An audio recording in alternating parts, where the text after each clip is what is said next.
Metapolítica, un espacio donde sí hablamos de política, en Radio Universidad de Salamanca,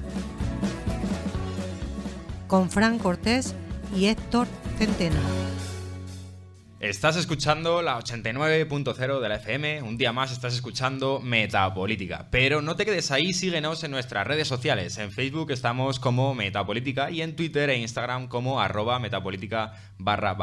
Además podrás escucharnos de nuevo en nuestro canal de YouTube una vez que acabe el programa. Y es que el día de hoy es para escucharlo dos veces, porque el Metapolítica 2x03 viene lleno. Tan lleno que tenemos hasta público y nos hemos tenido que salir del estudio de Radio Sal para venirnos al estudio de la televisión. Así que bueno, un fuerte aplauso para ese público.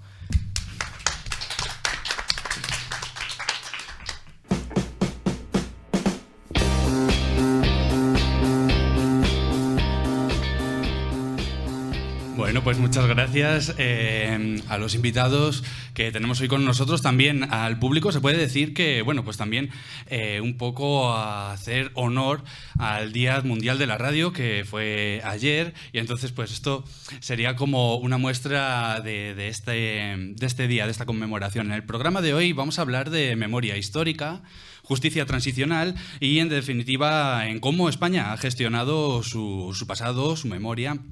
Y para ello nos acompañarán en la mesa Josefina Cuesta, catedrática emérita de Historia Contemporánea y experta en memoria; Luisa Vicente, presidenta de la Asociación Salamanca Memoria y Justicia; Elena Martínez Barahona, una habitual de nuestro programa, y en este caso pues viene como profesora y representante de la línea de memoria histórica de la Clínica Jurídica de la Acción Social y de la Universidad de Salamanca; Javier Calvo, secretario provincial de Memoria Histórica del PSOE. Además, queremos anunciaros que tenemos una nueva incorporación al equipo de Metapolítica. Desde Madrid y politóloga por esta casa, por la Universidad de Salamanca, Elena San José pondrá un toque más de análisis a la política y a lo político.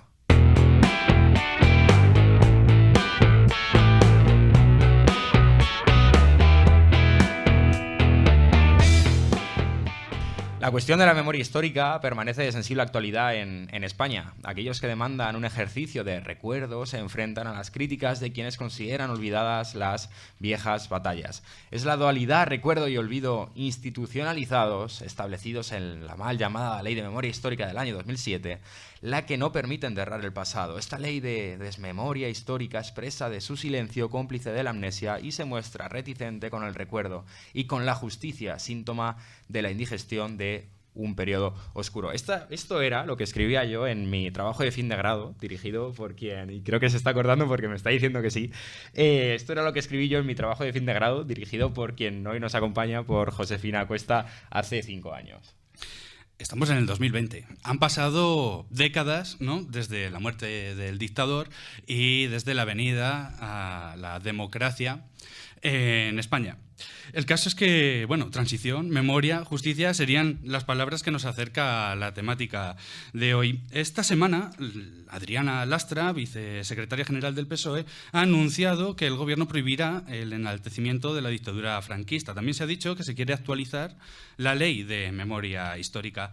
Esto ha suscitado una polémica entre juristas, mientras que unos tildan la medida como una especie de populismo punitivo, otros consideran que esta constituye una medida de reparación.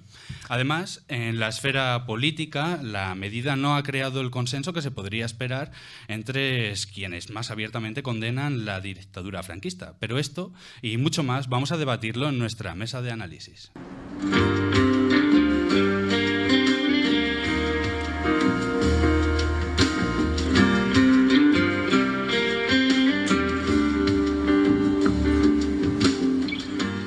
Y pasamos a saludar a nuestra mesa de hoy. Un nivelazo y un auténtico orgullo teneros con nosotros. A mi izquierda del todo, se encuentra Josefina Cuesta, catedrática emérita de Historia Contemporánea, experta en Historia Social de España, Historia y Memoria, de Historia del Tiempo Presente. Buenas noches, Josefina, y gracias por estar hoy con nosotros. Buenas noches, muchas gracias por la invitación. Bueno, a mi derecha tengo a Luisa Vicente, presidenta de la Asociación Memoria y Justicia de Salamanca, Por parte de padre es nieta y sobrina de fusilados en la tapia del cementerio de Salamanca, después de un ilegal consejo de guerra. Y por parte de madre, nieta de represaliada que durante un tiempo estuvo en el campo de concentración de la Santa Espina de Valladolid. Y sobrina de un represaliado con 2 consejos de guerra y 2 condenas a muerte, de las que se libró, pero que tuvo que sufrir las duras condiciones de la cárcel de Salamanca. Muy buenas. Hola, buenos días. Y justo a mi izquierda tenemos a Elena Martínez Barahona, profesora de Ciencia Política, investigadora de instituciones judiciales y derechos humanos, coordinadora de la CAP, Justicia Transicional e Impunidad en Centroamérica, es parte también de la Red de Justicia Transicional en América Latina y es parte también de la Clínica Jurídica de Acción Social en su línea de memoria histórica. Buenas noches a todos. Y el último invitado que tenemos con nosotros es Javier Calvo Santiago, licenciado en Historia y máster en Ciencia Política y Cooperación Internacional para el Desarrollo, personal laboral del Archivo de la Guerra Civil, donde trabaja en desarrollo de proyectos de digitalización en el ámbito político, es secretario de Memoria Histórica del PSOE y desde junio del 2019 alcalde de Vega de Tirados. Muy buenas noches. Hola, buenas noches. Y bueno, comencemos por el principio, por la base, para poder entender un programa como el de hoy, para poder entender la profundidad del debate. Josefina Cuesta, ¿a qué nos referimos cuando hablamos de memoria? ¿A qué nos referimos cuando hablamos de memoria histórica? Es un tema complejo que lleva muchas páginas escritas. Memoria, diríamos, simplemente es el recuerdo del pasado. Pero es una definición incompleta, porque memoria no equivale a recuerdo. Cuando hablamos de memoria hay una serie de procesos internos que hacen referencia al recuerdo, al olvido, al cambio, al mito, a la construcción del mito, del contramito, etcétera. Es decir, que memoria es un proceso muy complejo del que normalmente lo asimilamos con recuerdo, pero lleva implícitos otra serie de procesos que hay que tener en cuenta. Y acabáis de mencionar, en el tema que nos ocupa, el olvido es un elemento quizá más fuerte que el del recuerdo. Entonces, para afinar un poco más esta cuestión, ¿qué diferencias hay entre historia y memoria? Que hay muchas veces pues se suele como confundir, ¿no? O no se sabe muy bien en qué consiste. También hay bastantes libros escritos y hay debates entre los historiadores. Historia entendería, perdonad que simplifique tanto, pero definiría como historia los hechos sucedidos en el pasado. Y como memoria, el recuerdo, olvido, cambio o mito que de esos hechos del pasado queda en nuestro tiempo. De tal forma que no coinciden la memoria con la historia. Una cosa son los hechos que sucedieron y otra cosa son los que recordamos o no recordamos o mitificamos. O queremos no recordar, de forma intencionada o silenciamos, ¿no? Sí, no entro en el tema de si la memoria es impuesta o es voluntaria o es accidental. El recuerdo o el olvido tampoco. Y en muchas ocasiones, por ejemplo en España, se habla de memoria histórica, de vamos a intentar gestionar el pasado a través de la memoria histórica, por supuesto, ¿no? Pero contrasta esta idea de solamente abordar la memoria histórica con lo que están o lo que han hecho en otros países, ¿no? En otros países, digamos que llevan procesos más holísticos, que son de justicia transicional, en los que se inserta una sección o una parte, ¿no? Es la memoria histórica. Pero en España no ha habido como tal un proceso de justicia transicional. Eso sí, para entender un proceso de justicia transicional, pues tengo aquí a Elena, que es en sí la justicia transicional, Elena. Bueno, digamos que la justicia transicional, ahí casi que te voy a llevar un poco la contraria, Héctor, respecto a España. Para mí la justicia transicional son las medidas para hacer frente a un pasado de violaciones de derechos humanos. Ahí ya un poco que estoy ocultando el término transición, ¿no? Porque es bastante polémico, porque luego puede haber justicias post-transicionales, es decir, eso tiene que ver en el término temporal. Y digamos que está enfocado básicamente a conocer la verdad, a todo el rubro de la justicia, las reparaciones y las garantías de no repetición. Esto es básicamente los cuatro instrumentos que tenemos de medidas de justicia transicional. ¿Cómo canalizamos estos instrumentos? Bueno, la verdad a través de comisiones de la verdad, o cuando no hay comisiones de la verdad está toda la memoria, todas las memorias individuales y todas las memorias colectivas. En justicia, todo lo que tiene que ver con juicios. En reparación, medidas que tienen que ver con reformas y también con purgas que pueda haber dentro de las sociedades. Y en garantías de no repetición tienen que ver todas las reformas, ¿no?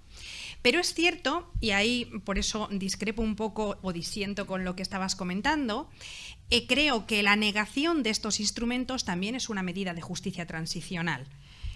Es decir, ahí sí que hay un debate en la literatura. Es cierto que es un debate en la literatura, pero por ejemplo, para mí, las amnesias, las leyes de punto final, son medidas de, bueno, permitirme, o de no justicia transicional, claro. ¿no? Puede ser en medidas de no justicia transicional, pero es cierto que muchos gobiernos optan por este tipo de medidas. Y de hecho, en España, conscientemente se optó por este tipo de medidas. Luego podemos discutir quién optó, cómo optó, por qué se optó, pero es cierto que nosotros sí tuvimos algunas medidas de reparación, insuficientes, timoratas, pero bueno, podemos decir que tenemos una pequeña aportación. Hemos tenido una pequeña aportación, pues es que no sé si decir a la memoria, ¿no? A través de la ley de memoria histórica, es decir, que nosotros llamamos ley de memoria histórica, pero no se llama en el BOE ley de memoria histórica directamente. Esto para enlazar un poco con el debate de Josefina, lo que nos cuesta a veces, porque el término memoria aquí en España es complicado, ¿no? Y creo entonces que todo esto forma parte también de la justicia transicional. El no hacer justicia transicional es una manera de enfrentarnos a las violaciones de los derechos humanos del pasado, ¿no? Y una manera de enfrentarnos es fingir que olvidamos y ir para adelante, ¿no? Es decir, es mi aportación un poco amplia al término de justicia transicional, no tan reducida. Desde un punto de vista de la sociedad civil y del asociacionismo, tenemos a Luisa. ¿Nos podrías explicar en qué consiste o qué es la Asociación Salamanca Memoria y Justicia? Y ¿cómo, cuándo y por qué nace? Bueno, la Asociación Salamanca Memoria y Justicia nace como una necesidad individual de cada uno de saber qué es lo que sucedió con tu familia.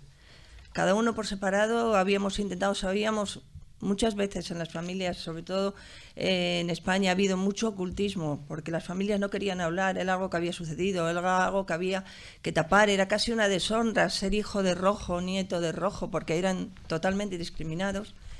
Entonces, otra parte de la familia sí que supimos algo sobre ello y queríamos saber algo más.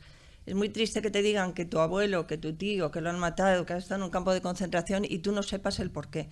Entonces, ese deseo de saber qué es lo sucedido fue lo que nos llevó de una forma individual a empezar a investigar, a empezar a trabajar.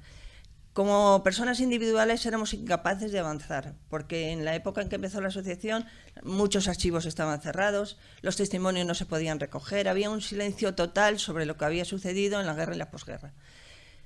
¿Qué pasó? Que un grupo de personas con el mismo interés de saber lo que pasó nos unimos y creamos la Asociación Salamanca Memoria y Justicia, que en un principio sí trabajamos para buscar lo nuestro. Sé que es egoísta, pero es como se empieza, para saber lo nuestro, qué sucedió con tus familiares.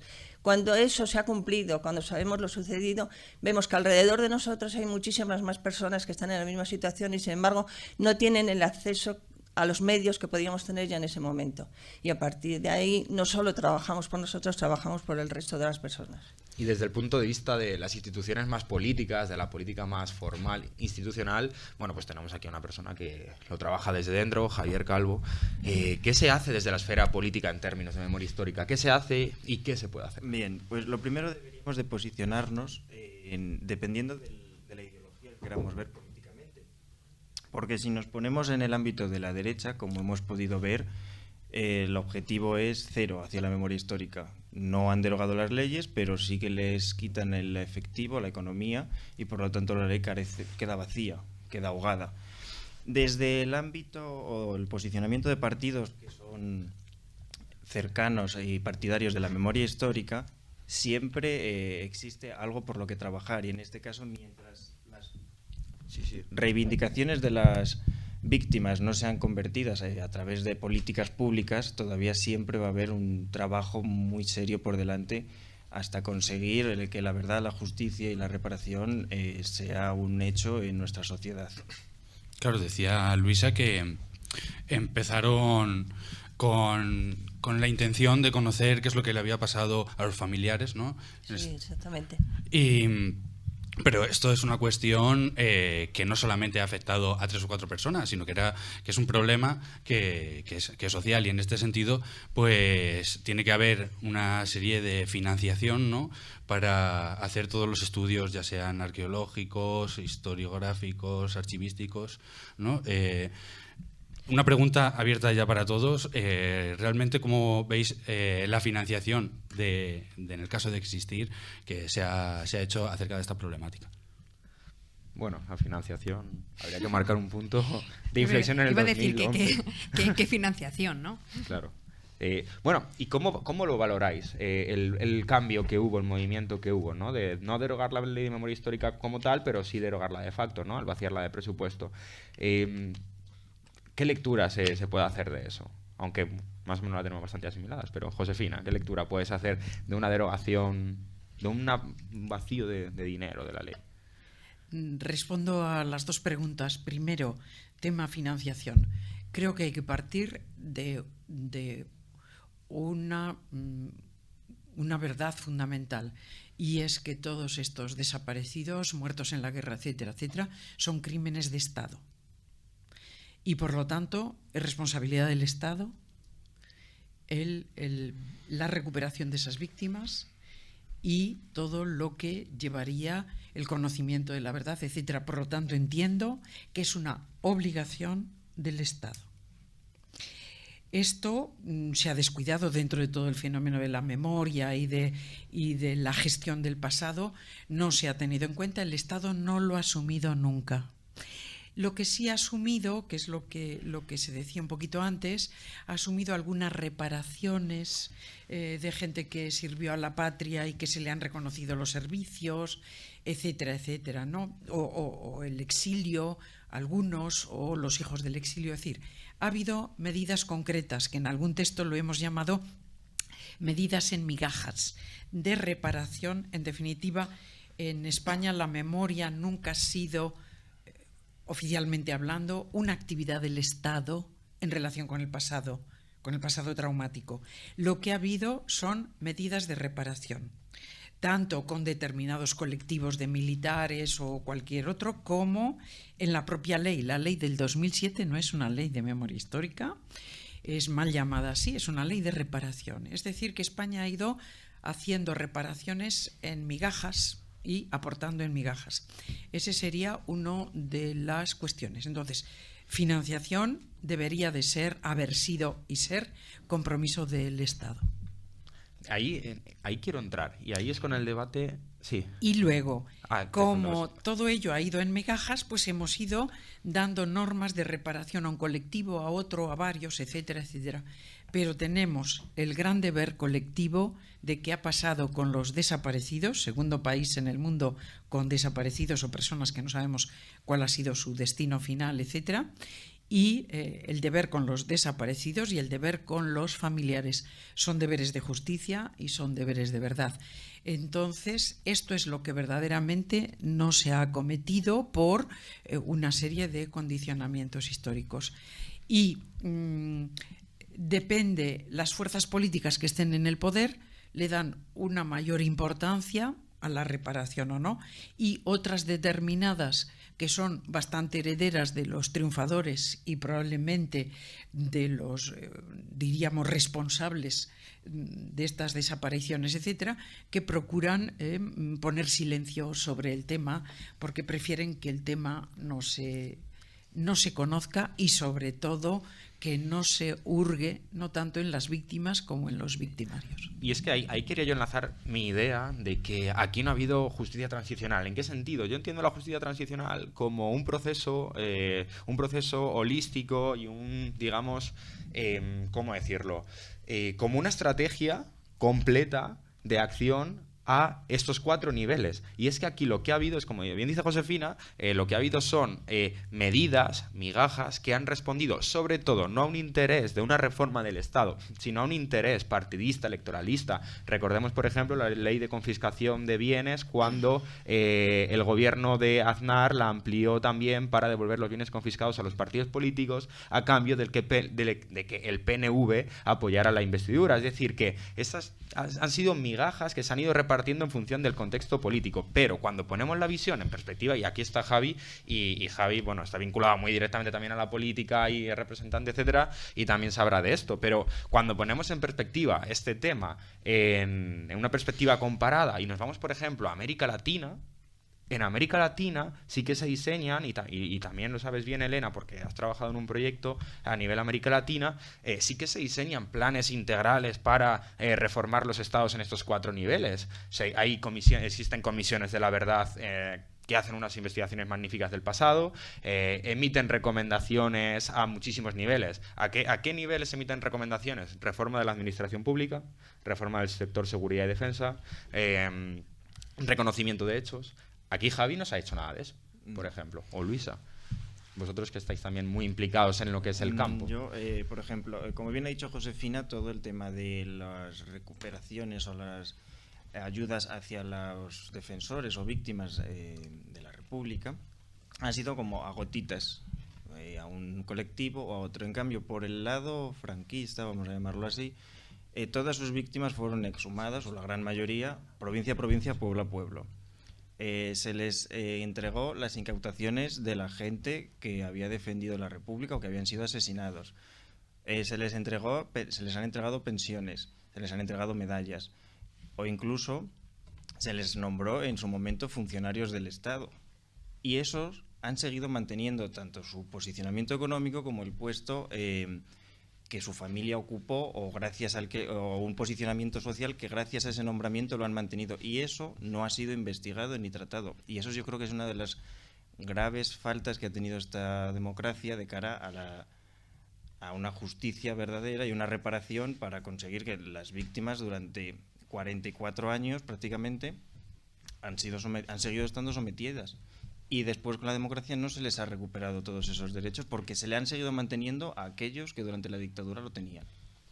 Claro, comentaba antes Josefina que dependiendo de quién gobernara, ¿no?, en España, pues así se llevaban unas políticas de memoria o no.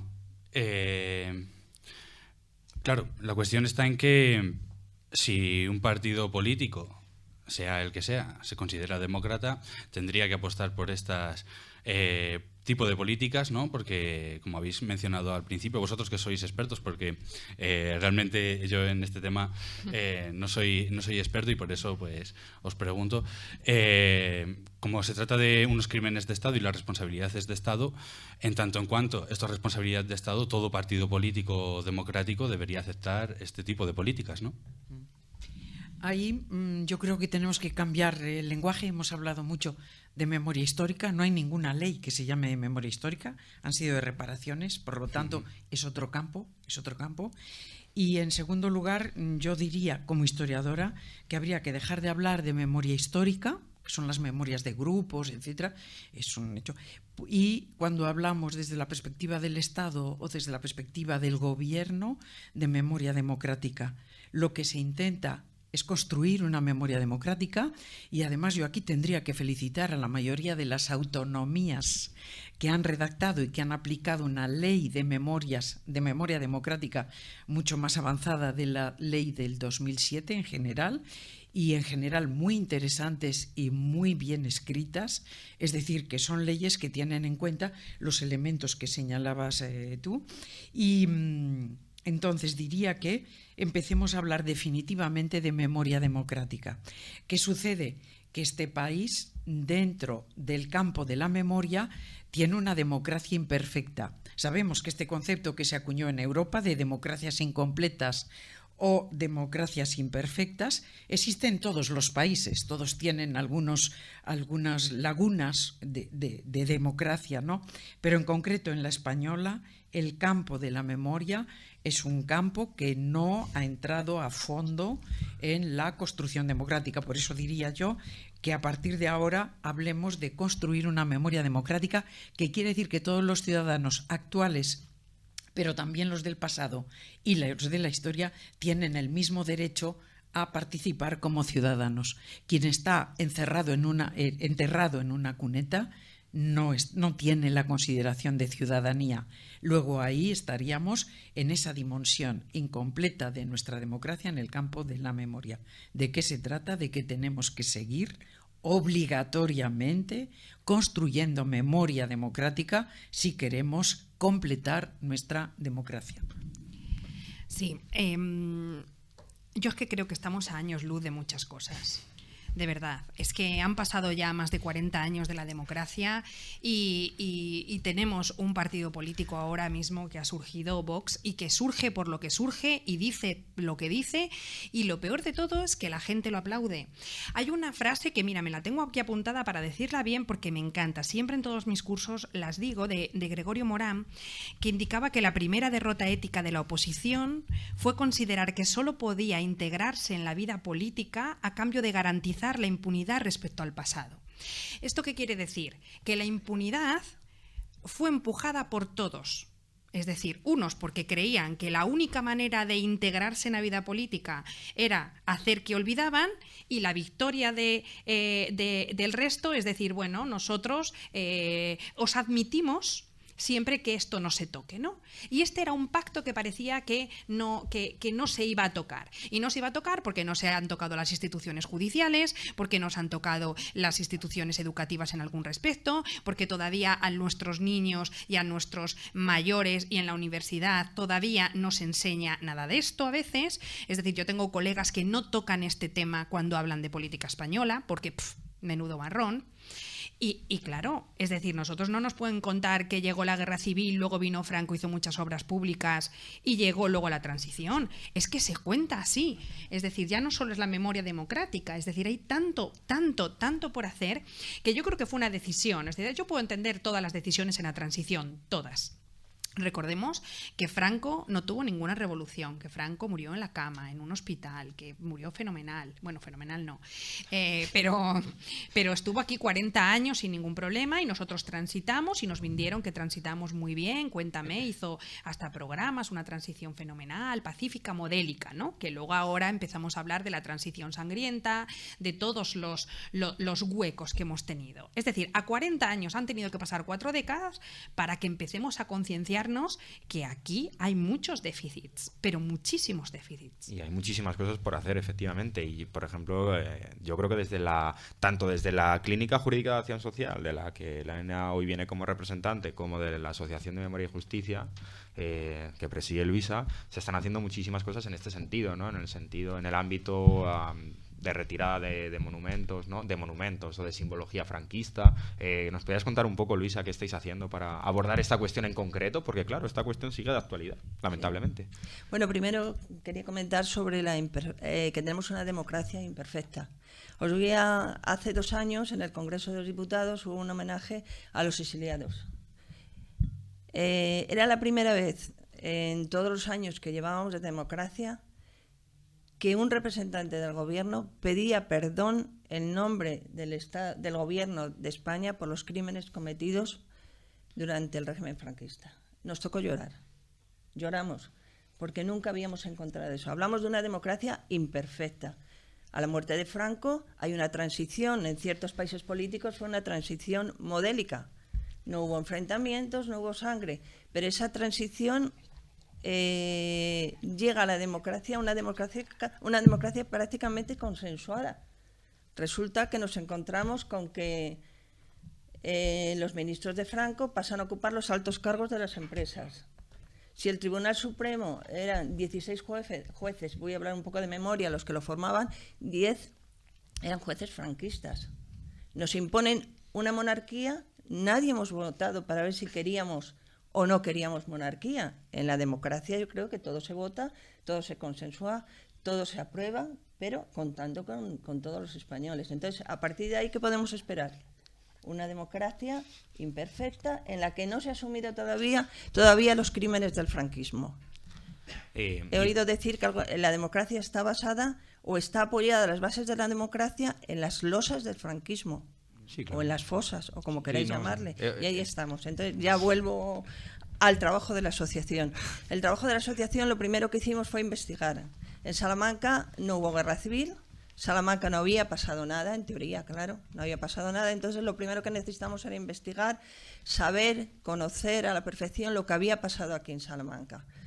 Nos fuimos al Ferrol, tenemos digitalizado todos los expedientes de Salamanca que existen en el Ferrol, alrededor de 5.000 expedientes de personas que fueron juzgadas en el cuartel Julián Sánchez el Charro, que dentro de unos días haremos un homenaje a estas personas. Bueno, nos dedicamos a investigar. Una vez que ya teníamos prácticamente todo investigado, aunque todavía hay sitios donde no tenemos acceso, pero son los menos, porque en la época que la asociación empezó había muchos archivos que los teníamos cerrados y a los que no podíamos acceder. El siguiente, recogida de testimonios de personas que aún vivían y que podían contarnos lo que sucedió en su pueblo, lo que sucedió en su familia. Porque también es interesante no solo la parte documental, porque hay documentos que no existen y lo único que puede existir para nosotros, y Josefina lo sabe muy bien, son los testimonios de estas personas que sufrieron en sus carnes la represión franquista. Otra faceta que tenemos en la asociación y un trabajo y una obligación que tenemos, que no deberíamos asumir porque debía ser tema de Estado, como bien habéis dicho, y es la exhumación de todas esas personas que aún se encuentran repartidas, pues casi 80 fosas que tenemos repartidas por toda la provincia de Salamanca. ¿Ayudas? Bueno, pues ayudas con la Ley de Memoria Histórica, mal llamada Ley de Memoria Histórica, conseguimos al menos ayudas para empezar a investigar, porque era un presupuesto muy alto que la asociación no podía asumir. Posteriormente, Rajoy, como sabéis, paralizó todo el tema económico de la ley, lo paralizó. Y ahora actualmente sí, la Junta de Castilla y León está colaborando con nosotros, todos los años saca unas subvenciones que tenemos que solicitar para hacer la exhumación de determinadas fosas. Y esas son las ayudas que actualmente tenemos y que todo el dinero que recibimos pues están dedicadas actualmente a hacer exhumación. Hacer exhumaciones.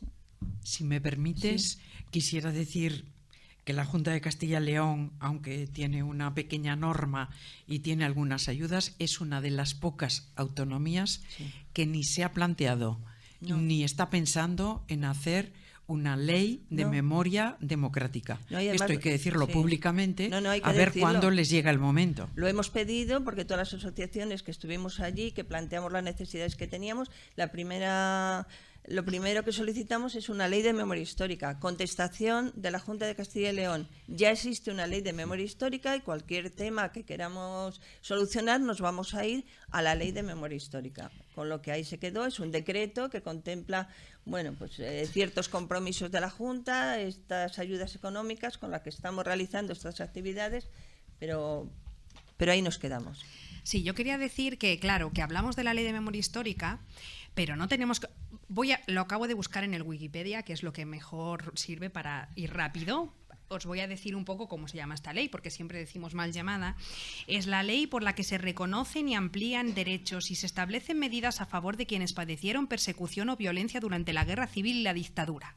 O sea, imaginaros el circunloquio solo para titularla. La llamamos de memoria histórica porque es la manera más abreviada y todo el mundo la conoce así, pero ni siquiera la aprobaron como memoria histórica porque habría habido oposición. Pero ya tuvo oposición esta ley. Es que esta ley no es consensuada. Entonces, como no es consensuada, no podemos llevarnos las manos a la cabeza para que el PP aplique una ley de memoria histórica porque votó en contra de esta ley. Con lo cual, la comunidad Castilla y León gobierna el Partido Popular. Si se opuso a la Ley de Memoria Histórica del 2007, ¿por qué razón iba a aprobarla ahora mismo? Es decir, hablamos de Andalucía, pero Andalucía está a punto de derogarla. Con lo cual, no hay una política de Estado hacia esta hacia esta cuestión, que enlaza un poco con la primera intervención de Josefina. No hay una política de Estado. No solo se opuso el Partido Popular, también se opuso Esquerra Republicana de Cataluña, ¿no? Por los motivos opuestos. Unos la consideraron que habría heridas, la típica frase que siempre se dice, y Esquerra, obviamente, por considerarla timorata y débil, ¿no? Con lo cual, al final, la política entra de lleno en todas estas cuestiones. No hay consenso, no hay política de Estado. Con lo cual, ¿cómo vamos a llegar a tener medidas si hay una fragmentación completamente en este asunto? Y depende a veces del color político, y Javi nos podrá decir también. Sí que hay una cosa, que la fragmentación de la que habla Elena a nivel político está también a nivel social, porque es una de las leyes que todos conocemos y que más está violada, entre comillas. O sea, hemos escuchado o hemos visto, sobre todo en el ámbito en el que nos movemos Luisa y yo, cómo alcaldes se ríen de la aplicación de la ley, o les pides que retiren o que cumplan con la ley, y tienen pues llamar mamporrero al presidente del Senado, por ejemplo, como respuesta. O sea, te vas a esos niveles y en los que quedan totalmente impunes. O sea, te estás saltando una ley y quedas impune. Y te interrumpo solo y te dejo continuar. Justo se lo estaba comentando ahora Josefina y yo se lo comenté a mis estudiantes. El carnicero de Yagüe, el carnicero de Badajoz, perdón, Yagüe, que tenía una calle en Oviedo y que le retiraron la calle, le han vuelto a poner la calle. Entonces estamos directamente que ni siquiera respetamos nuestras propias decisiones. Es decir, ahora de repente, ¿a título de qué? O sea, no hay ni siquiera consenso para retirada de símbolos, porque vuelven de nuevo a poner los símbolos que han quitado el anterior consistorio, que eso es una cosa alucinante. Mira, una de las propuestas que se hace desde el partido, que dijo yo, es cuando se trata de sustituir algo de algún elemento, no es la respuesta que siempre tienes es: si quieres pongo a Stalin, pongo a Carrillo, o sea, se van a ese nivel de comparar una cosa con otra. Entonces, propuestas que hemos hecho nosotros tan básicas como decir: oye, aproveche y le haga usted un homenaje a alguien del pueblo, a un maestro, a un médico, ¿no? O sea, ni tan siquiera llegan consenso para cambiar una placa en la que está un general del franquismo para poner a alguien de su propio pueblo. No llega ni a ese consenso. O sea, que es lo que has dicho, nos llevamos la mano en la cabeza, pero es que estaba visto que si la mitad del Congreso lo aprobó, la mitad del Congreso también iba a estar en contra de que se aplicara en cualquier momento.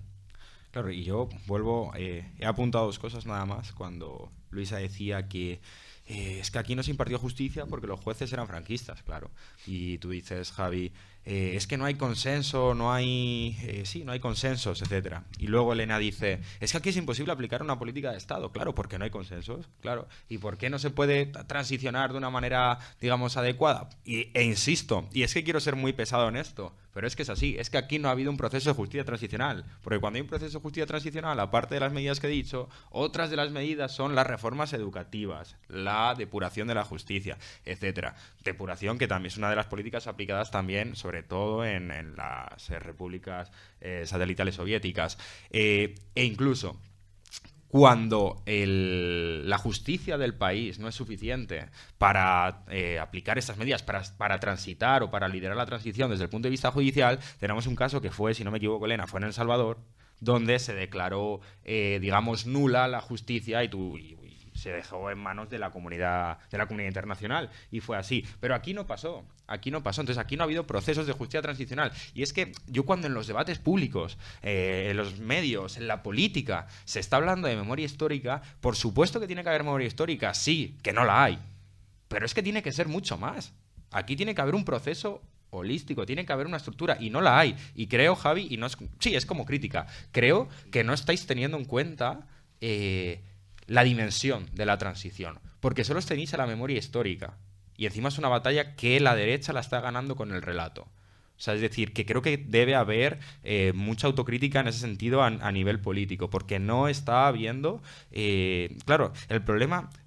Llegamos cuando es que ha pasado esto hace 40 y tantos años ya, ¿no? Pero bueno, que luego también hay justicia post-transicional que también vemos y se podría hacer, pero desde el punto de vista lo que habría que hacer es diseñar estrategias a 45 años vista, pero completas a todos los niveles.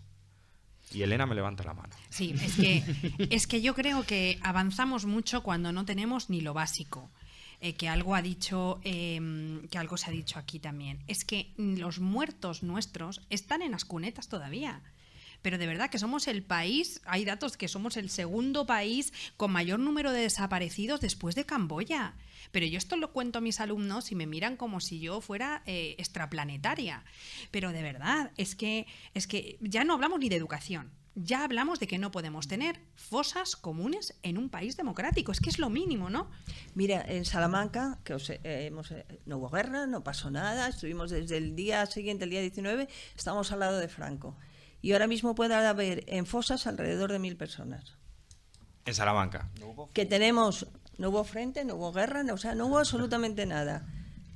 Nosotras tenemos localizadas 80 fosas, pero sabemos que hay muchos más, porque ahora estamos en la provincia de Zamora investigando y resulta que muchos desaparecidos, muchas de las sacas de la cárcel, de estas personas que iban por la noche a la cárcel, los sacaban, pues nos estamos informando que en el límite con la provincia de Zamora hay cantidad de fosas en las que vamos a encontrar, pero muchas personas de estas de las sacas de la cárcel. O sea, el volumen es tremendo y cada día tienes un testimonio más, de una víctima más, de un episodio más, que no hay documentación y nos tenemos que basar en los testimonios de las personas, pero son verídicos esos testimonios.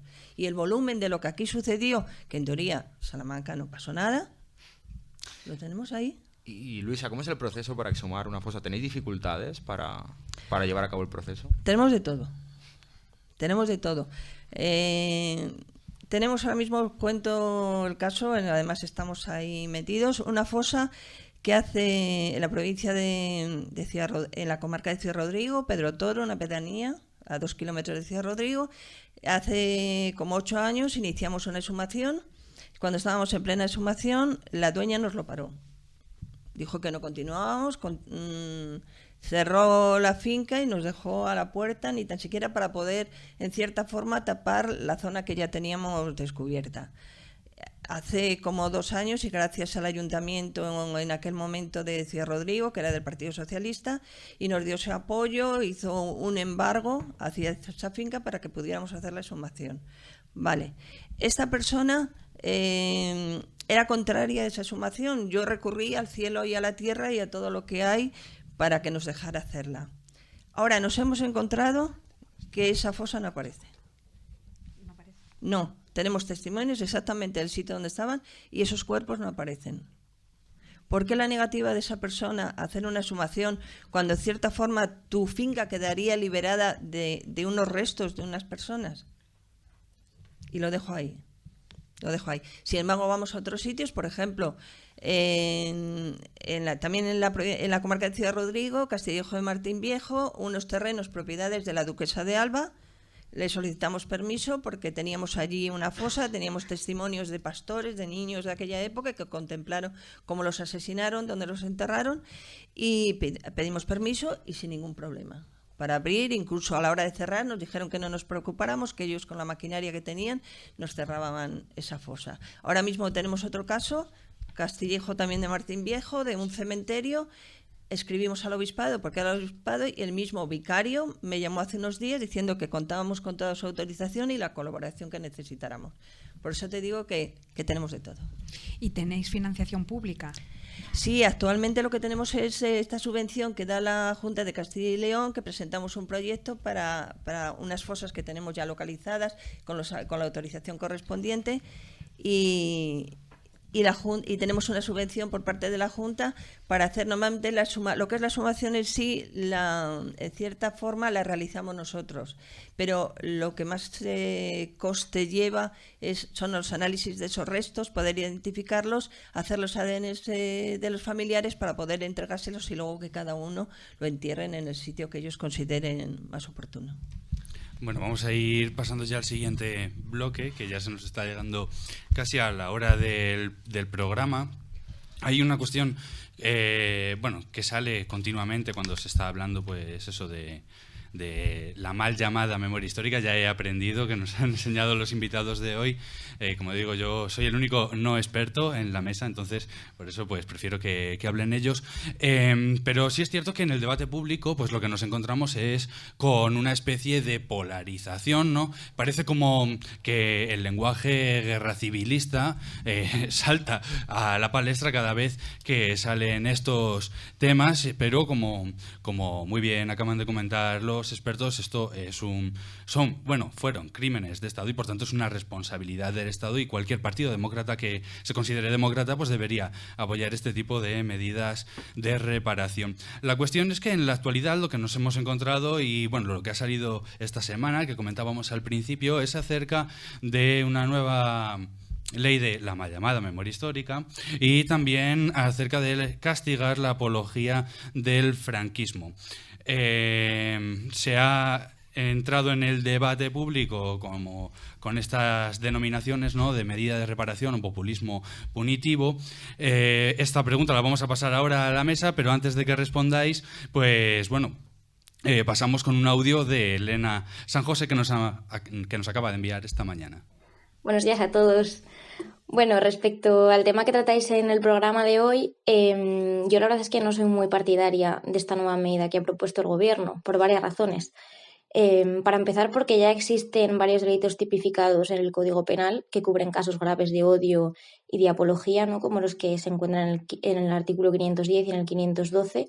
Y en el propio artículo 18 ya se habla explícitamente de la apología y se reserva para casos de incitación directa a cometer un delito.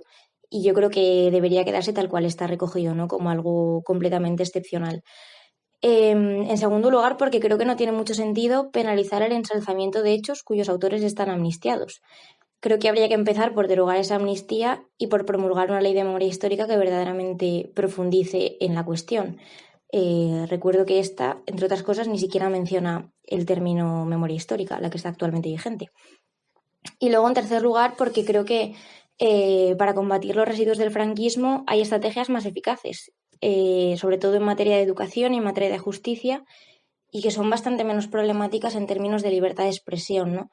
Creo que en un clima de aumento de delitos de opinión y de retroceso de las libertades públicas, una medida como esta puede acabar volviéndose en contra, ¿no? Entonces, bueno, veremos a ver lo que pasa, pero yo no soy especialmente optimista al respecto. Y también en esta misma línea se expresaba Álvaro. Bueno, pues desde mi punto de vista creo que es contraproducente la intención que tiene el nuevo gobierno de PSOE y de Podemos de tipificar en el Código Penal el delito de enaltecimiento del franquismo. Los motivos por los que lo considero negativo son, primero, que España no es una democracia militante, por lo que se pueden expresar públicamente ideas contrarias incluso a los valores constitucionales. Limitar en este sentido la libertad de opinión puede generar el efecto llamado boomerang, que acabe limitando y perjudicando aún más a la libertad de expresión. Además, este tipo de delitos dependen demasiado de las valoraciones subjetivas de los jueces. Si vemos alrededor nuestro países como Italia y Alemania, que tipifican como delito la apología del fascismo y del nazismo, no han conseguido frenar el auge de partidos de extrema derecha como la Liga en Italia, que alcanzó hasta hace bien poco el gobierno de su país, o Alternativa por Alemania, que se puede convertir en la segunda o la tercera fuerza. Por otro lado, en términos de comunicación política, puede ocurrir con cierta facilidad que un partido de extrema derecha, como puede ser Vox, se apropie del marco de la defensa de la libertad de expresión. Y es que este tipo de delitos creo que pueden provocar que partidos de extrema derecha oculten por un lado su simbología, mientras que por el otro sus programas e ideología, que es lo que yo considero que son verdaderamente perjudiciales para la sociedad, se mantengan intactos, lo que fomenta además que este tipo de partidos se escondan bajo la apariencia de democráticos y por tanto que puedan ser vistos bajo los ojos de la ciudadanía como más aceptables. Como conclusión, yo considero que son mucho más efectivas medidas positivas como pueden ser la educación en memoria histórica ya desde edades tempranas y otras medidas como la búsqueda de verdad, justicia y reparación que necesita nuestro país y un mayor reconocimiento público e institucional de figuras importantes que lucharon por la libertad y la democracia de España. Álvaro García Velázquez, que se nos había olvidado mencionar sus apellidos, colaborador de este programa y que se estrenó la semana pasada en el programa de Jóvenes de Castilla y León en Madrid. Héctor, no sé si querrías reformular la pregunta que daba comienzo a estas contestaciones de Elena San José y Álvaro García Velázquez. Sí, bueno, que ¿cómo se valora la mesa? ¿Cómo valora la mesa la gestión de los crímenes franquistas? Primero, vamos a empezar por ahí, por parte de la democracia española, y luego vamos a llegar hasta el final. ¿Cómo, en general, a día de hoy, cómo se está gestionando eso? ¿Cómo se valora la gestión y todo lo relacionado con la polémica que ha habido? Elena, que veo que... Bueno, con los crímenes franquistas, que aquí no ha habido ningún juicio ni nada por los crímenes franquistas. El único juicio que ha habido es el juicio en contra de Baltasar Garzón, que fue aquel que empezó con toda la querella por los crímenes franquistas. Es decir, fue un juicio contra el juez que instruyó el caso de los crímenes franquistas, ¿no? Y que acertadamente, a mi juicio, él convirtió como el único foro judicial en el que han aparecido testimonios de las víctimas, ¿no? Él, como estrategia de su defensa, a mi modo de ver acertada, llamó a testificar a estos testimonios de estos crímenes franquistas, ¿no? Y eso ha quedado ahí en el juicio, ¿no? Pero obviamente la vía penal y de juicio sobre los crímenes está cerrada. Y el gran debate, o sea, castigar la apología del franquismo, Yo estoy que es medida de reparación o como dicen muchos y han apuntado mucho en prensa también, populismo punitivo. Yo es que creo que cuanto menos derecho penal, mejores. O sea, yo estoy completamente de acuerdo con las dos opiniones que ha habido, tanto de Álvaro como de Elena al respecto. Es decir, yo aquí hablo incluso todo lo que aprendo yo en la clínica jurídica, ¿no? Que formamos parte de ella, politólogos, constitucionalistas, procesalistas, penalistas, y cuando salió este tema, pues debatíamos entre nosotros, ¿no? Y me vienen a la mente las palabras de Marta León, que hablaba de que no tenemos una democracia militante, como bien ha dicho Álvaro,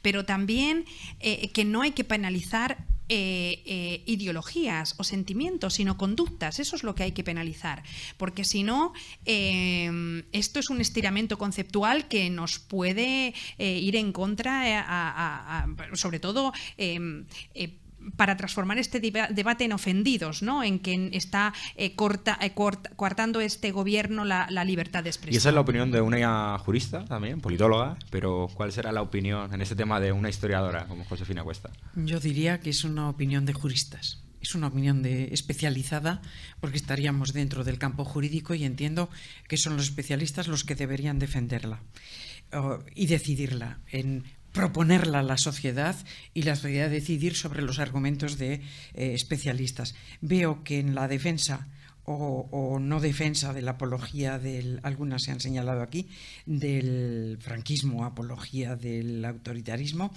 hay razones de fondo y otras de conveniencia. Yo no daría la misma importancia a las razones de conveniencia que a las razones de fondo. En ese sentido, ahondaría en las razones de fondo.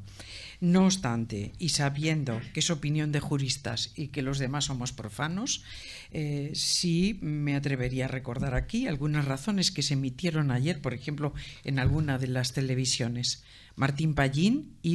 El juez Martín Pallín iba en la línea que acaba de defender Elena, de no llevar al Código Penal sentimientos y que eso era un elemento peligroso, sino más bien conductas. Y por lo tanto vuelvo a remitir a los jueces, pero me pregunto si este es un tema prioritario ahora en la sociedad española o hay otros mucho más prioritarios.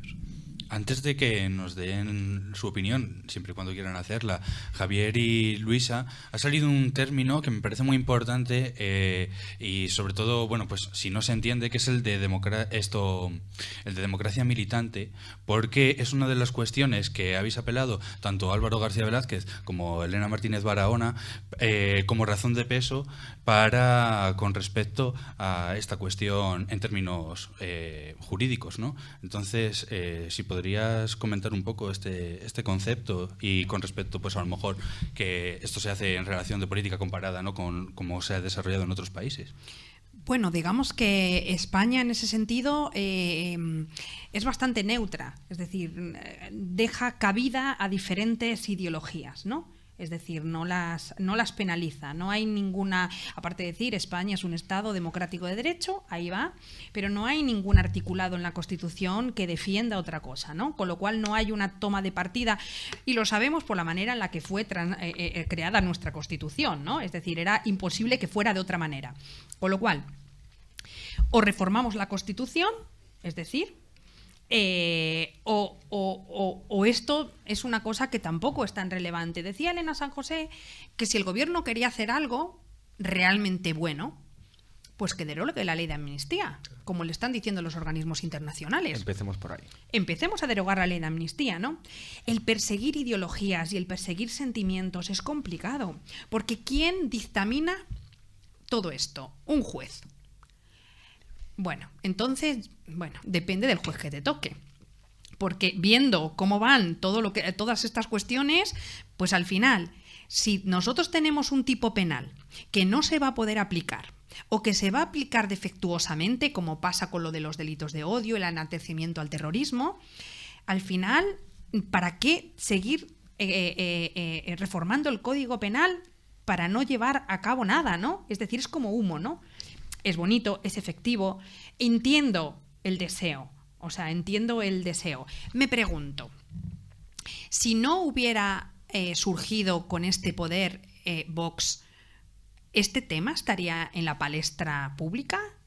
Pues a lo mejor no. Es decir, me lo imagino, ¿no? Pero bueno, alguien me podrá decir, bueno, yo si quiero tener en mi bar el retrato de Franco, esto es defensa de la libertad de expresión y de mis intereses. Yo puedo decir que soy franquista. Es decir, otra cosa es que con tu franquismo hagas algo, ¿no? Es decir, y provoques un daño, ¿no? Pero solo por pensar de determinada manera es complicado, porque, yo puedo decir que estoy a favor de Stalin y de todo lo que hizo el comunismo y eso, por eso me van a tener que encarcelar, ¿no? Yo es que perseguir ideologías no lo veo directamente, y yo creo que nuestra Constitución en ese sentido no es como la alemana y no es militante, es medio neutra.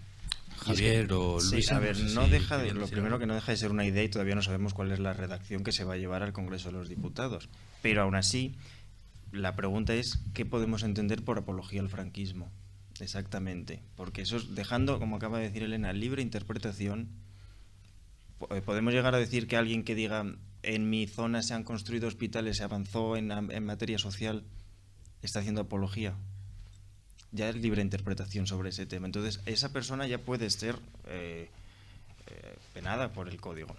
Pero viendo lo del franquismo, primero tenemos que ver que en el artículo 510C ya vienen recogidas penas para temas como enaltecer genocidas, lesa humanidad, conflictos armados y sus autores. A lo mejor lo que tenemos que explicar primero es qué es el franquismo. Claro, pero eso es otro debate. Entonces, si tú ya explicas eso de base, a lo mejor tú ya eres consciente de que tus acciones pueden estar ya recogidas en el Código Penal. Que a lo mejor hay que reformar para evitar que las víctimas del franquismo, las víctimas de la dictadura como tal, puedan sufrir humillaciones, eso ya a lo mejor es otro tema, pero no es a lo mejor meterlo todo dentro de la apología al franquismo, porque ahí el efecto puede ser todo el contrario que queremos. Como bien han dicho, pueden llegar a atacarnos a la libertad de expresión. Entonces, o matizamos bien qué es lo primero, qué es el franquismo, y explicamos bien el código 510, el artículo 510, que ya recoge determinadas cosas que durante el franquismo se realizaron, o podemos tener un problema grave, yo creo. Claro, y yo me pregunto, ¿cuál es el propósito de esta ley? Así, ¿cuál es el propósito? De esta reforma. Sí, sí. Pues, claro, ¿cuál es el propósito? Es que quiero decir, si se te puede volver en contra. Yo entiendo que esto es una cuestión muy sentimental y me está pidiéndole la palabra y por supuestísimo se la voy a ceder. Mira, justo estaba buscando, mientras estabais hablando, el artículo de la Constitución española que digo que habría que reformar y que lo apuntó también cuando hablábamos sobre este tema Marta León, colega de nuestra línea de memoria histórica. El artículo 16.2 de la Constitución dice: nadie podrá ser obligado a declarar sobre su ideología, religión o creencias. Con lo cual, no quiero dar pistas, pero dependiendo de cómo empecemos a redactar este delito puede ser declarado inconstitucional. Es decir, porque yo me puedo acoger al 16.2 de la Constitución, que me ampara mi derecho a no poder declarar sobre estas cuestiones, ¿no? Eso es lo que tiene que ver con la democracia no militante de España. Y claro, hablábamos de que este tema era es verdad que es muy espinoso, es muy emocional, y cuando juntas emociones también con cuestiones legales, pues sí que se complica, ¿no? Luisa, yo no sé si quieres dar tu opinión sobre esta medida. Sí, por supuesto que sí, porque aquí se está contemplando. Vamos a ver, yo soy partidaria de respetar todas las ideologías. Todas, absolutamente todas. No tengo ningún problema. Ahora, cuando esas ideologías van encaminadas a la exaltación de un dictador que causó tanto daño en España, ahí ya es otro tema. Ahí estamos los familiares, ahí estamos los que lo hemos sufrido. Libertad de expresión. ¿Dónde acaban los derechos de uno y empiezan los de los otros? Claro, es que yo creo que... Yo os puedo comentar que, por ejemplo, perdona que te interrumpa. No, por supuesto. Tengo familiares, hijos, tíos míos, que no volvieron a pasar por la Plaza Mayor cuando se puso el medallón de Franco. Hubo libertad para ponerlo, pero coartaron la de mi tío, que trabajaba en la calle La Rúa y tenía que atravesar todos los días la Plaza Mayor, y sin embargo rodeaba la Plaza Mayor con tal de no pasar por allí. Ese es mi dilema.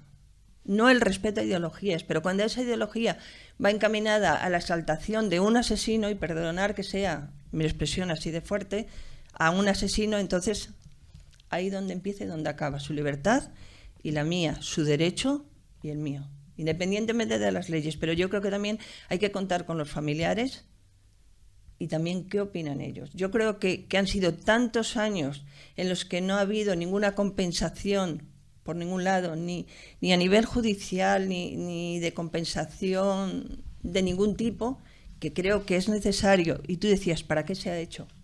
Pues quizás para estas familias que aún están esperando un poco de justicia, no una justicia de andar por la calle, una justicia con mayúsculas. Y eso es lo que nos gustaría, que sucediera a través de esta ampliación de la mal llamada Ley de Memoria Histórica. O sea, yo puedo entender, y fíjate que yo también trabajo este tema, yo puedo entender que, claro, la carga emocional que hay aquí es enorme, pero también yo creo que también modificar el Código Penal es darle herramientas a los demás para que te lo apliquen a ti. Y quizá, no sé si una vía puede ser también, y a lo mejor, no sé, Elena, que tú eres jurista, incluir como colectivo vulnerable a las víctimas del franquismo, que tendrían que estar registradas de alguna manera o tal, incluirla como colectivo vulnerable en el delito de odio. Bueno, es que y incluso si lo vamos a estiramos un poco más allá, decir que es que hay un riesgo inminente en el sentido de que hay que afecta psicológicamente, ¿no? Es decir, que a lo mejor hay un daño inminente al decir eso, afecta psicológicamente, y al ser colectivo vulnerable y estar dentro del delito de odio se puede aplicar. No lo sé, pero bueno, es que yo creo que si entramos en lo de las víctimas tenemos como para otros 5 programas de radio. O sea, yo creo que aquí ha habido clases de víctimas. Es decir, las víctimas del terrorismo no son igual que las víctimas del franquismo, ¿no? Es decir, cuando se dice víctimas de primera y víctimas de segunda, pues es verdad, ¿no? Entonces creo que es verdad, y entiendo toda la carga emocional de Luisa, pero también entiendo que creo que ya hay tipos penales, que yo estoy en contra de seguir aumentando tipos penales, sobre todo en estas cuestiones que son bastante complicadas. Yo soy medio jurista, soy más politóloga, ¿no? Y entiendo el deseo de una política pública al respecto, pero creo que realmente es muy complicado de aplicar.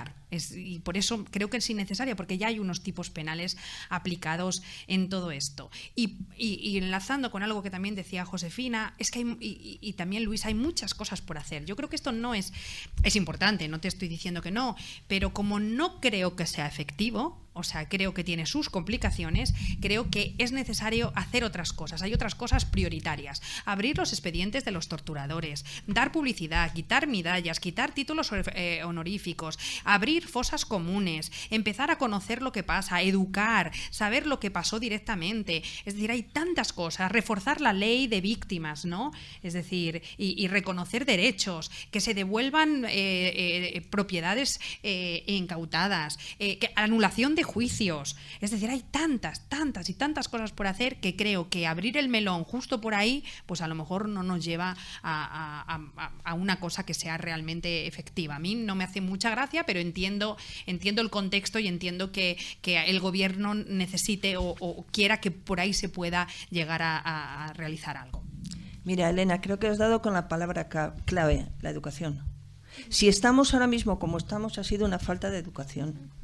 Porque si con la ley de amnistía nos encontramos que sí salieron presos políticos, personas que fueron injustamente juzgadas por actos que no habían cometido, por crímenes que no habían tenido, y resulta que los que fueron los ejecutores de sentencia, los que los juzgaron, quedan libremente, como tenemos ahora casos, Billy el Niño, que se está estudiando, quitarle condecoraciones, nos ha faltado eso.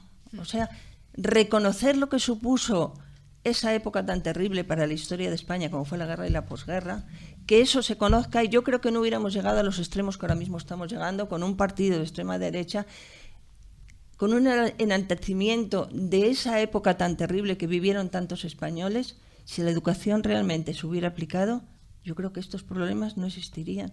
Y es la base fundamental. Educación, educación y educación. Bueno, educación ha habido. No una educación como debería. Claro, educación sí. Pero quiero decir, no, o sea, a lo que voy.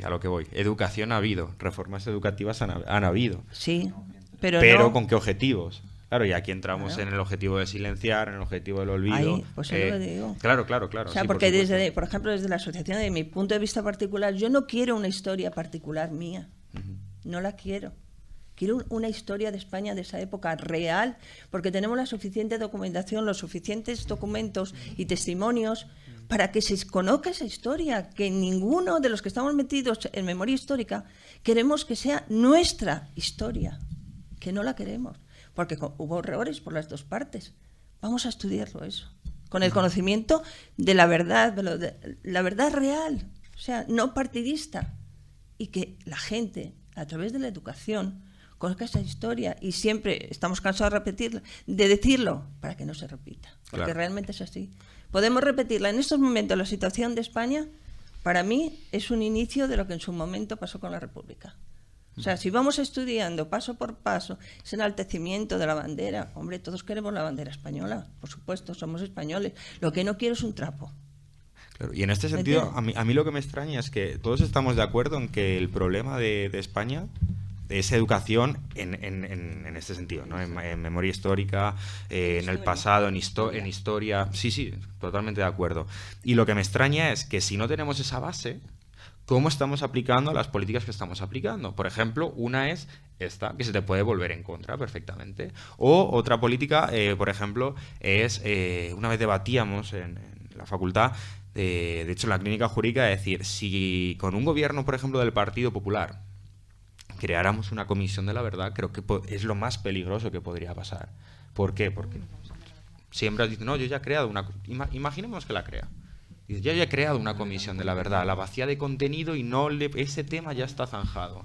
Ese tema ya está zanjado. ¿Cómo, Javi? Cumplirían en ese caso, pero luego no tenemos ningún resultado que pudiera sacar a la luz, ¿verdad? Ni ninguna respuesta que nos pudiera ayudar a solucionar los problemas que seguimos arrastrando. Claro, pero a mí lo que me extraña es que se esté pensando en reformar el Código Penal, por ejemplo, cuando hay un montón de cosas a nivel de valores, a nivel de cultura, que debería preceder a eso para que luego se pudieran entender de alguna manera el resto de medidas. Me extraña cómo no se está poniendo más ímpetu en eso, o al menos yo desconozco. No sé, Josefina, si sabes si se está haciendo a nivel estatal algo en ese sentido. Me niega con la cabeza, así que yo creo que es tajante, ¿no? No se está haciendo absolutamente nada. No tengo información, no estoy en esos campos. Pero ¿crees que es prioritario primero, digamos, trabajar esa base cultural, esa base de educativa, antes de aplicar cualquier medida? Claro, y ese tema además está ahora también sobre el tapete. Uh-huh. Es decir, que es lo que se enseña en las escuelas, que autorizamos, etcétera, y ahí tenemos el déficit, entiendo yo, de una materia de ciudadanía en la que entrarían todos estos elementos, es decir, de construcción de ciudadanía democrática, que esa es una asignatura que parece una materia o una formación que está en batalla. Todas las batallas son aspectos de una misma batalla, es decir, qué democracia profunda queremos o qué título de democracia sin contenidos que formen ciudadanos activos, participativos, etcétera. Esto es lo que está en juego en todos los elementos que se están diciendo, y ahí estaría la verdadera, entiendo, una de las profundas reformas que estáis señalando. Lo que pasa es que esa reforma también exige una cierta mayoría en el Parlamento y por eso pues no se llega a ella, porque está demasiado fragmentado como para llegar a ella, pero que es una necesidad. Yo entiendo que habría que ir a las raíces, y en esas raíces quedaría todo ello bastante compensado, es decir, porque no se explica el tema de memoria o cualquier otro tema en las escuelas, etcétera, porque todo eso implica un determinado concepto de ciudadanía, y ese es el que estamos en pugna. No queremos ciudadanos conscientes y exigentes para los políticos, o hay un sector político que no quiere esta ciudadanía porque ha vivido muy a gusto 50, 60 años con ciudadanos domesticados. ¿Y crees que, Josefina, desde un punto de vista histórico, creo que el surgimiento de Vox es un paso hacia atrás en el tema cultural, por ejemplo? Es decir, pues, si surge Vox es porque debe haber un sustrato cultural con amnesia colectiva. No solo, es muy complejo. Allí hay intereses económicos, ahí hay financiaciones de muy diverso origen, ahí hay intereses de determinados grupos que quieren mantener unos privilegios o unas prebendas o una tranquilidad que la vida les ha concedido, etcétera, etcétera. Es decir, que a mí me parece que es, porque no es solo un fenómeno español, es un fenómeno no solo europeo, está también en América. Es decir, aquí el fenómeno es profundamente complejo, porque entiendo que sería la mano derecha del neoliberalismo y de la globalización neoliberal que se nos quiere imponer. La mano derecha son estos partidos y por lo tanto vamos a hacer todo lo posible por crearlos en todos los estados que podamos. Y entiendo también, y esto lo digo poco porque no tengo elementos, pero es un elemento de reflexión, quizá dentro del modelo que más nos moleste al neoliberalismo económico y las democracias y participaciones, etcétera, sea el modelo europeo. Y lo que estamos viendo es que esos ataques vienen directamente al modelo europeo, que contempla un determinado modelo social, un determinado modelo de libertades, etcétera, etcétera, y los ataques están viniendo por todos los lados, desde la salida de algunos países hasta el intento de la desmembración de otros, y esto lo estamos viviendo. Es decir, que todo ello forma parte de un modelo, y por lo tanto yo a Vox le situaría en los brazos que un determinado modelo socioeconómico global se da a sí mismo para ir triunfando e imponiéndose en la sociedad, no en España, también en Hungría, etcétera, etcétera. Y luego, en el fondo, pues no quiero entrar en ningún tema de complot ni nada, pero saber que son elementos de un sistema más global. Tú que planteabas un planteamiento holístico, creo que el fondo estaría ahí. ¿Qué modelo de sociedad queremos? ¿Qué modelo de sociedad nos molesta para los que queremos este modelo neoliberal globalizado? Y por lo tanto, ¿qué ataques hacemos? Y ahí estaría como un elemento más. Claro, yo entiendo que Vox sí que forma parte de una estrategia mucho mayor, que abarca más países, por supuestísimo, y nadie lo niega, pero yo quiero ir, o me gustaría ir, y que sobre todo vamos a abordar en el próximo programa del teatro, es a esa dimensión interna, es decir, ¿cuál es el sustrato cultural que sustenta Vox? Es decir, si Vox existe también, vemos que no hay una desvinculación completa, 100%, de Vox y el franquismo. ¿Se podría ver eso? Ah, no, son los nietos, está claro. Claro, a eso voy, Josefina. Quiero decir, imaginémonos que en España se hubiera tratado todo esto perfecto y tal. ¿Podría surgir un movimiento de extrema derecha? Sí. Mi pregunta es, ¿de dónde bebería, de qué historia bebería ese movimiento de extrema derecha?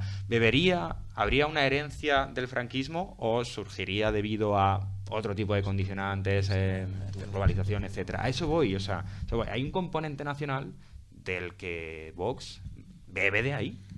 Hay un complejo de herencias que se potencian mutuamente y que se apoyan mutuamente. Y es un mosaico de herencias, así lo entiendo yo. Es decir, que la Liga Norte, en los partidos de extrema derecha alemanes, Hungría, determinadas líneas de repúblicas exsocialistas, etcétera, etcétera. Es decir, que hay sustratos ideológicos, políticos, económicos, etcétera, que confluyen. Allá hay un mosaico y entiendo que así podemos entender mejor de dónde vienen, a dónde van y qué es lo que buscan, me parece. La verdad es que sobre este tema que se está abriendo vamos a tratar el próximo jueves, día 20. La verdad a mí me parece un tema también interesante porque... Bueno, en este sentido a lo mejor yo tendría una opinión un tanto divergente en tanto en cuanto todos estos partidos no se muestran ligados a esa historia, aunque se pueda rastrear, pero se exponen como unos partidos como si fueran nuevos, aunque sabemos que no lo son. La cuestión es que, bueno, yo he aprendido muchísimo con este programa, espero que el público también, la audiencia también. A mí me parece sorprendente, y como ya digo, no soy experto, entonces me parece sorprendente cómo pasaron tantos años, hasta el 2007, para plantear lo que ahora he aprendido, que es la mal llamada memoria histórica, y bueno, pues que ahora se reabre este tema con un intento de reactualizarla. Muchas gracias a todos los invitados que habéis estado con nosotros hoy y para ilustrarnos sobre esta temática. Muchas gracias, como digo. Vamos a pasar entonces ya a la despedida, ¿no? despedida del programa. Eso es.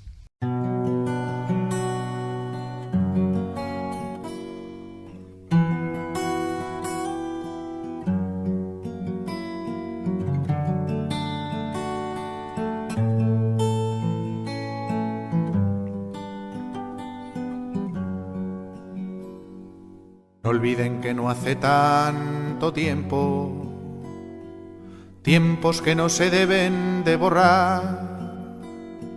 Los buenos eran los vencedores, malos los perdedores, no había libertad. No olviden que cuando tú pensabas... Pues hasta aquí el programa de hoy, el programón de hoy. Tenemos que decir que estamos muy agradecidos por la acogida que está teniendo Metapolítica, por la implicación de la Universidad de Salamanca y todas las personas que han estado con nosotros compartiendo análisis y conocimiento. Y como no, pues agradecer a quienes nos han acompañado hoy, Josefina Cuesta, Luisa Vicente, Elena Martínez Barahona y Javier Calvo. Y como no, pues a los compañeros de Metapolítica, Álvaro García Velázquez y Elena San José. También al público que nos ha acompañado hoy en este programa y, como no, a los técnicos de control, un equipo magnífico. También agradecimientos a la televisión USAL, dado que nos ha dejado hacer este programa, dado que venía público, pues hacerlo en el plató de televisión. Y bueno, nos despedimos recordándoos que el próximo jueves, día 20 de febrero, a las 8 de la tarde-noche, no de la mañana, tenemos un nuevo programa de Metapolítica, pero no aquí, somos itinerantes. Lo tenemos en el Teatro Juan de la Encina para analizar el auge de la extrema derecha en Europa. Para ello nos acompañarán 4 expertos de categoría. Carolina Plaza Colodro, colaboradora del programa y doctora en Ciencia Política por la USAL. Mariano Esteban de Vega, catedrático también de la Facultad de Geografía e Historia y experto en nacionalismos. Carles Ferreira, doctorando en Política Comparada de la Universidad de Kent, en Reino Unido. Y Beatriz Hacha, profesora de la UNED en Pamplona. Bueno, pues recordad que para este evento del próximo jueves 20 podéis recoger las entradas y son gratis. Las podéis recoger en nuestros puntos de recogida, que son la Facultad de Derecho, la Facultad de Geografía e Historia, el Fonseca y los bares Vividero y Macondo. Ya sabéis, si no queréis perderos ninguna novedad, suscribiros a nuestras redes sociales, nuestro canal de YouTube y Facebook, Twitter e Instagram. Es muy fácil, @metapolítica_. Hasta la próxima. Gracias.